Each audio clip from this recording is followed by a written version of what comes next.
사람도 여러 가지로 구분을 할 수 있습니다. 인복이 있는 사람이 있죠. 사람도 복이 있습니다.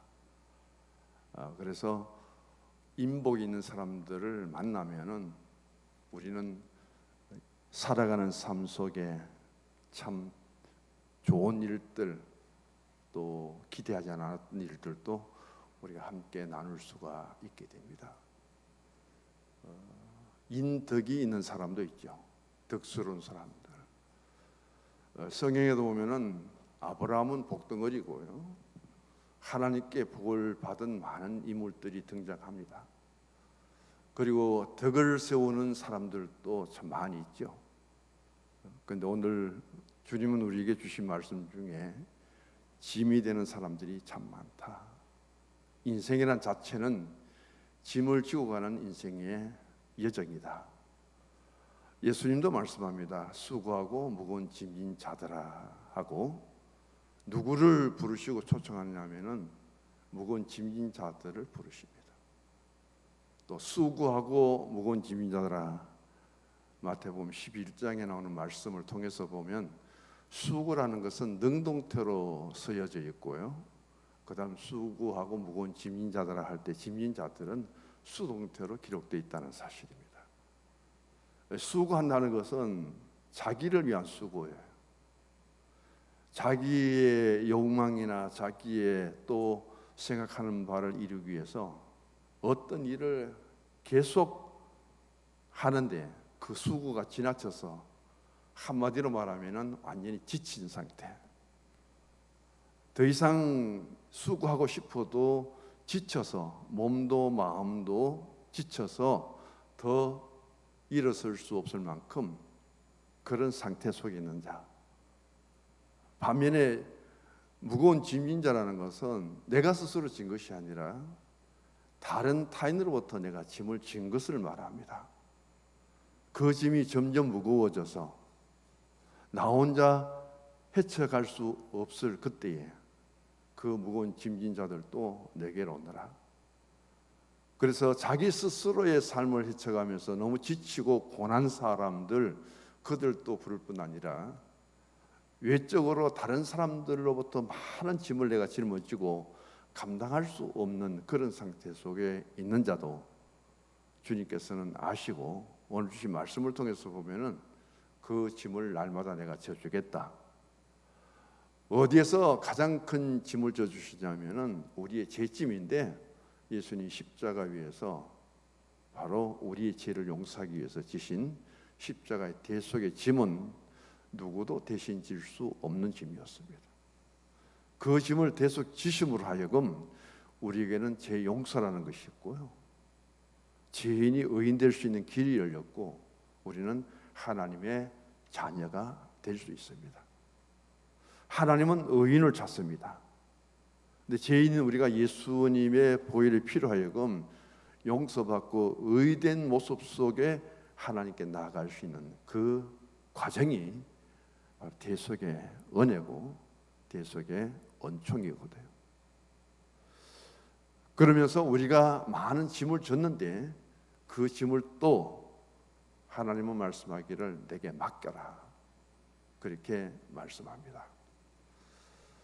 안도현 씨가 쓴 연탄 한 장이라는 시가 있고요, 여러 가지 내용으로 많이 담겨져 있는데 그 연탄에 대한 이야기를 하고 있습니다. 연탄이 만들어지기까지 그 석탄부터 시작해서 보면 참 보기 좋지 않죠. 그 석탄 덩어리를 보면 다 피합니다. 얼마나 가벼운지 바람만 불면 다 날아다니고 참 볼품이 없는 그런 상태 속에 있는데도 불구하고 또 만지면은 잘 씻어지지도 않습니다. 그리고 또 무겁잖아요. 더 문제가 되는 것은 연탄이 우리에게 유익하지만도 연탄 가스를 마시면은 죽습니다. 탈 때 이산화탄소가 많이 배출되어서 연탄 가스로 하여금 죽은 사람들 옛날에 참 많았습니다. 그런데 그 연탄이 볼품도 끄고, 그리고 그 상태 속에 우리가 다 피하고 싶지만은 그 연탄은 자신이 무엇을 해야 된다는 것을 가장 잘 알고 있다는 거예요.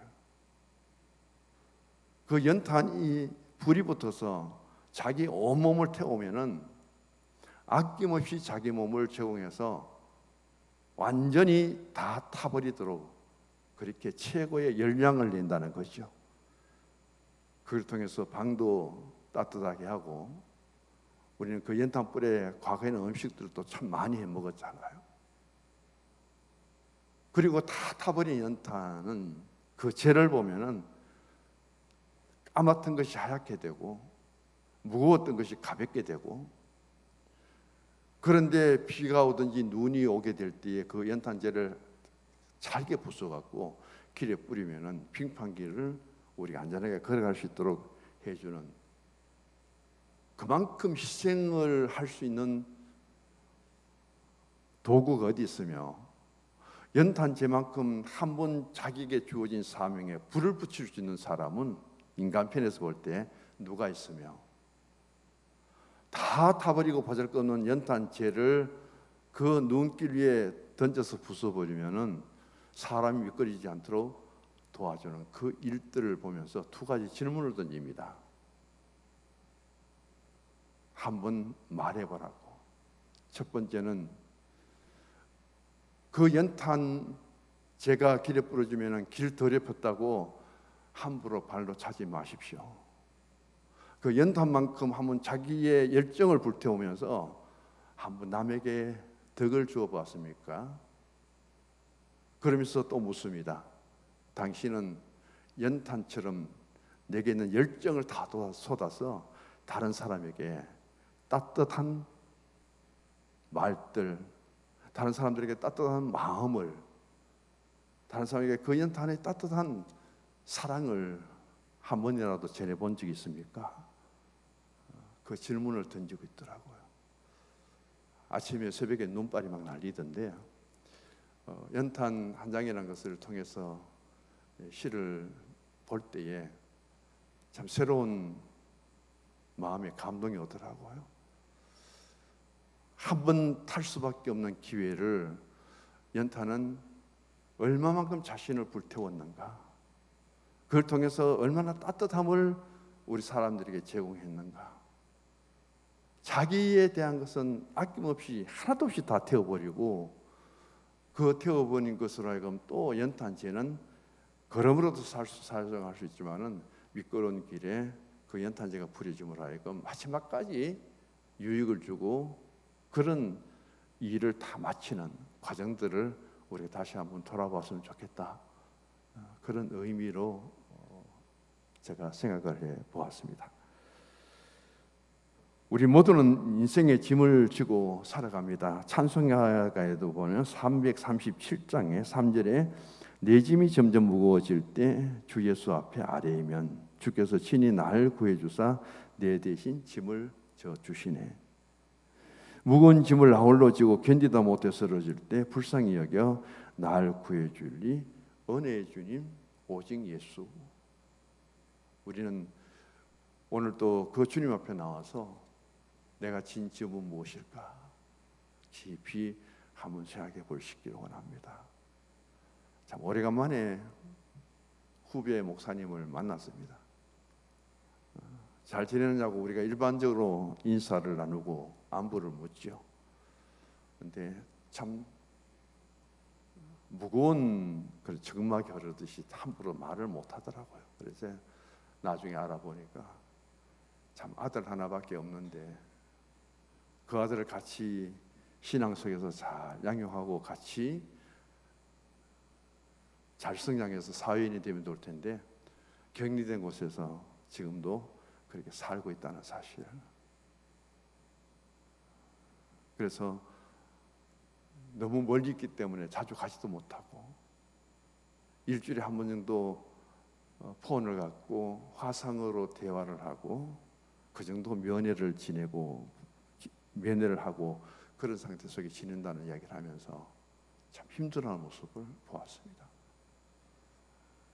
우리는 영적으로나 육신적으로나 또 여러 가지 물질적으로 짐진 것들이 참 많을 거예요. 나는 아무것도 짐진 것이 없다고 참 가벼울 수 있다면 너무 좋겠죠. 오늘 55장이나 68장이나 또 55장, 56장 넘어가면은 여기 무슨 이야기가 나오냐면은 다윗의 신앙 고백이거든요.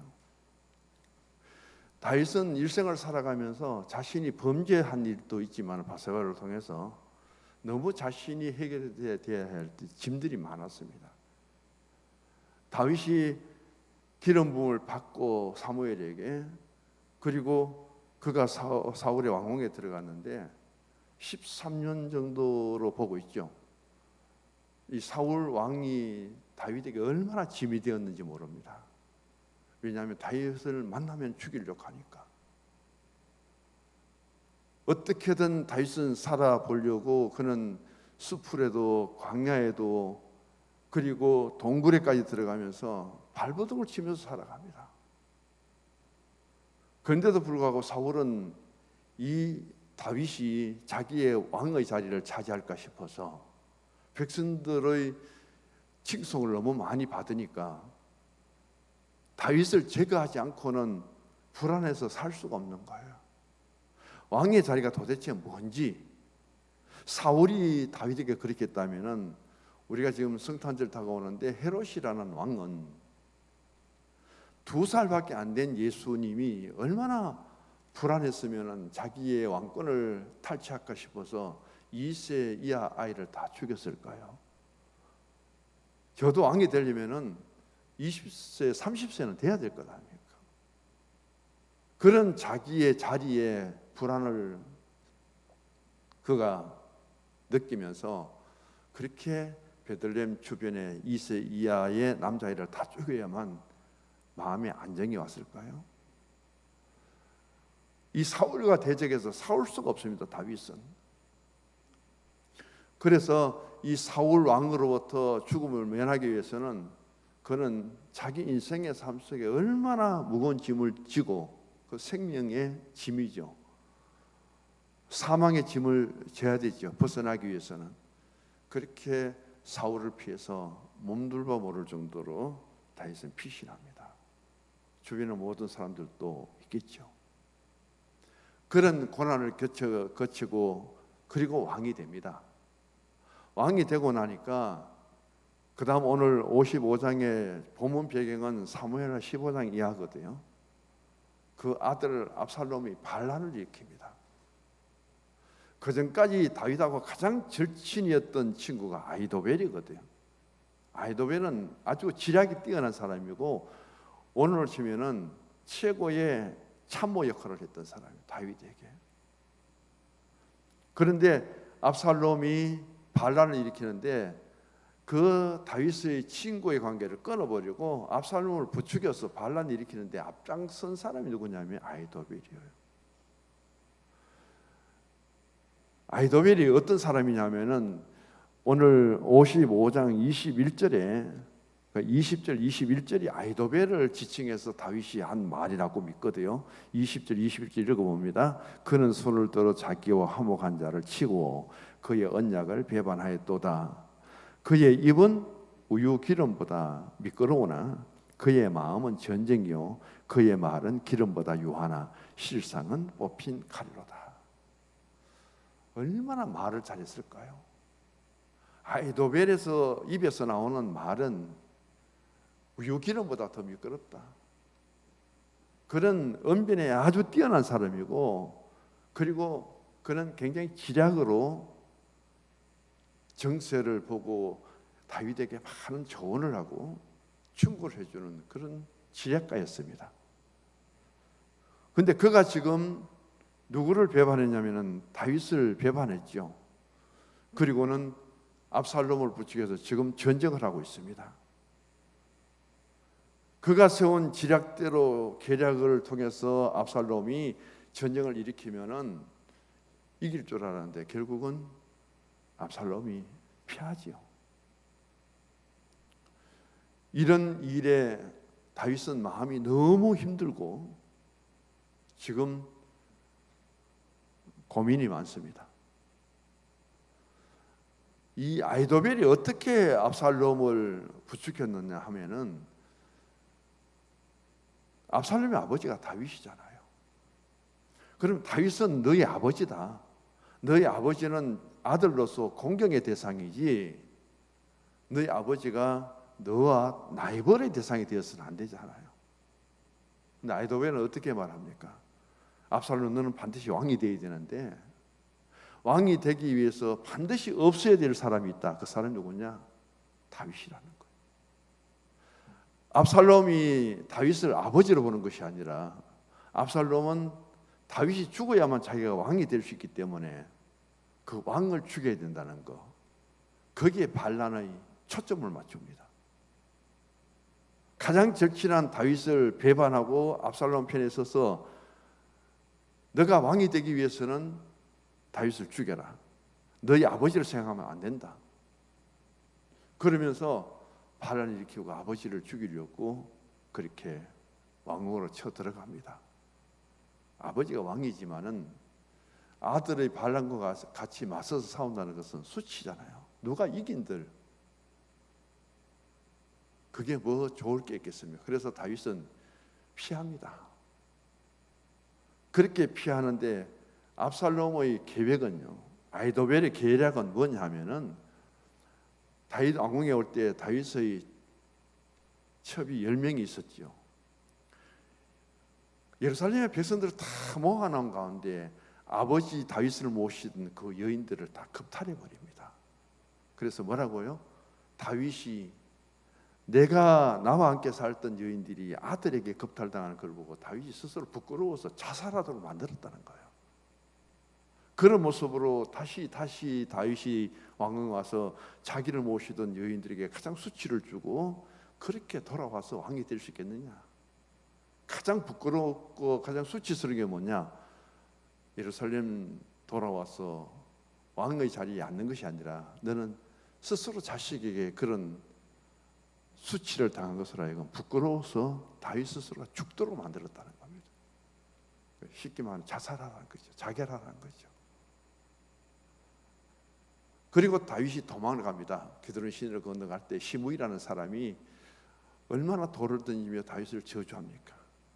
필요한 자라 그러면서 아들의 반란을 통해서 쫓겨가는 애비의 모습, 그렇게 저주를 붓고 그럽니다. 그럴 때 그 무거운 짐, 하나님, 내가 지금 당하고 있는 이 모습을 하나님 보시죠. 내가 이 엄청난 짐 앞에 사울이라는 사람을 왕으로 모셨는데도 불구하고 내가 13년 동안 그 짐을 벗어나기 위해서 몸부림치면서 내가 살아왔는데, 이제는 한 나라의 왕이 되고 좀 평안하려니까 자식이, 아들이 지금 반란을 일으켜서, 그 나의 가장 절친인 아히도벨이 반란을 일으켜서 가담을 하고 둘이가 나를 치력하고 이런 상태 속에 있는데 내가 어찌하면 좋겠습니까? 그러면서 이 내용 속에 이런 내용이 포함되어 있답니다. 하나님 앞에 나는 왕이 되려고 생각도 안 했고, 하나님 앞에 나는 골리앗을 죽이는 장수가 된다고 생각도 안 했고, 나는 하나도 계획도 없이 나는 베들레헴 산에서 양을 치던 목동이었는데 하나님이 나를 불렀잖아요. 하나님께 기름 부어 주셨고, 나는 하나도 생각 안 했는데도 골리앗과 싸우도록 해주셨고, 나는 왕에 대해서 꿈도 비전도 하나도 없었는데 하나님 내게 왕으로 세워주셨고, 하나님이 내게 왕으로 세워주셨기 때문에 왕궁에 있다가 바세바를 취해서 내가 그런 오류도 범했고, 무슨 뜻이냐면은 내 목동 그대로 놔두지, 하나님 나를 왜 이렇게 왕으로 세워가지고 그 왕의 신분 지위에서 바세바를 지어서 죄 짓도록 만들고, 지금 왕이 되어서 자식에게 쫓겨서 자식이 나를 죽이고 왕이 되려고 하는 이런 집안에 문제가 일어나도록 하나님 이렇게 내버려 두십니까? 나를 목동으로 두었다면은 평생 양을 잘 치다가 조용하게 죽었을 텐데 이게 도대체 무슨 일입니까? 그 원망 섞인 내용들도 여기 엄청 포함되어 있어요. 그런 것들을 다윗이 지금 하나님 앞에 토로하고 있거든요. 여기서 다윗은 자신이 그 어려움을 하나님께 호소할 때 주신 말씀이 시편 55편 22절의 말씀입니다. 내 짐을 여호와께 맡기라. 그가 너를 붙드시고 의인의 요동함을 영원히 허락하지 아니하시리로다. 그러면서 그 압살롬 앞에 다윗이 당한 삶의 현실, 그리고 다윗이 얼마만큼 그 자신 앞에 당한, 그것도 가정이잖아요. 자식이 아들이 아버지를 죽이고 왕이 되려고 하고, 가장 절친했던 친구가 배신해서 그 아들을 부추겨서 반란에 가담하고, 그걸 생각해보니까 자기가 승리가 아니라, 이기는 것이 문제가 아니라 한없이 자기 자신을 돌아보니까 처절하죠. 그래서 다윗은 참 눈물을 많이 흘린 것 같아요. 그래서 56편 우리 한번 보시고요. 56편 8절 한번 읽어보시죠. 다윗이 어떻게 하는지요. 8절, 나의 유리함을 주께서 계수하셨사오니 나의 눈물을 주의 병에 담으소서. 이것이 주의 책에 기록되지 아니하였나이까. 억울하고 분한 것을 떠나서 아들에게 수치를 당하고 친구 배신을 통해서 수치를 당하는 그것을 생각하니까 눈물밖에 안 난다는 거예요. 그런 상황 속에서 오늘 다윗이 그 사실을 자신이 하나님의 보호 앞에 하나님께서 주신 말씀대로 그 짐을 하나님 대신 맡아주시고 그 피난길에서 다시 돌아와서 왕이 되고 다윗의 통치를 통해서 위대한 나라를 세우고 다윗이 다윗되게 한 것을 생각하면서 다윗이 오늘 남겨놓은 이 시편, 자신이 가장 어려울 때, 너무 무거운 짐을 지고 견딜 수 없을 때에, 그 짐을 지고 쓰러질 때 나를 구원해 주실 분은 오직 예수님밖에 없고 하나님밖에 없다는 사실을 자신이 체험한 신앙 속에서 오늘 남겨놓은 말씀이 바로 본문의 말씀입니다. 그래서 55편 1절에 이렇게 들어가죠. 같이 읽어봅니다. 하나님이여 내 기도의 귀를 기울이시고 내가 간구할 때 숨지 마옵소서. 그 다음 내게 굽히사 응답하소서. 내가 근심으로 편하지 못하여 탄식하오니. 다윗은 가장 답답할 때, 어쩌면은 사울 왕에게 13년 동안 쫓겨서 그가 도망 다녔던, 생명을 부지하려고 했던 그때보다도 더 수치스럽고 더 부끄럽고, 이 아들 앞에 당하는 자신의 상황 속에서 다윗은 얼마나 급하게 기도를 했을까요? 그래서 1절 2절에 보면은 다윗이 얼마만큼 이 문제를 앞에 두고 기도했는가. 그 기도의 응답은 바로 하나님께서 이렇게 다윗을 다시금 회복시켜 주시고 압살롬을 결국은 실패자로 만드죠. 그런 불량자 아들이지만은 압살롬이 죽을 때에 다윗은 압살롬 내 아들아, 내 아들 하면서 내가 대신 죽었으면 좋겠다 하면서 통곡하고 울어 눈물 흘리는 그 부승 아버지의 마음들을 우리가 헤아려 봅니다. 그렇게 어려움을 당하고 고통을 당하고 부끄러움 수치를 당했는데도 부모의 마음이 자식에게 향하는 것은 자녀들이 몰라준다는 거죠. 부모가 자식에게 향했던 그 마음을, 부성의 마음을 자녀들이 10분의 1만 부모를 생각해도 아마 효자가 되고 가장 효부가 될 거예요. 그런 내용을 오늘 담아두고 있음을 우리에게 보여줍니다. 그래서 오늘 68편 19절로 내려가서 날마다 우리 짐을 져주시는 주님이시다. 그 주님을 우리는 찬송합니다. 한편이죠. 그럼 우리는 이것을 신약의 예수님께로 적용시켜서 우리는 날마다 나의 죄를 대속하기 위해서 예수님은 십자가 위에서 우리를 구원해 주셨고 우리를 사랑해 주셨고 우리에게 은혜를 베푸셨죠. 그 십자가의 구원을 생각할 때에 할렐루야 찬송이 저절로 나오네.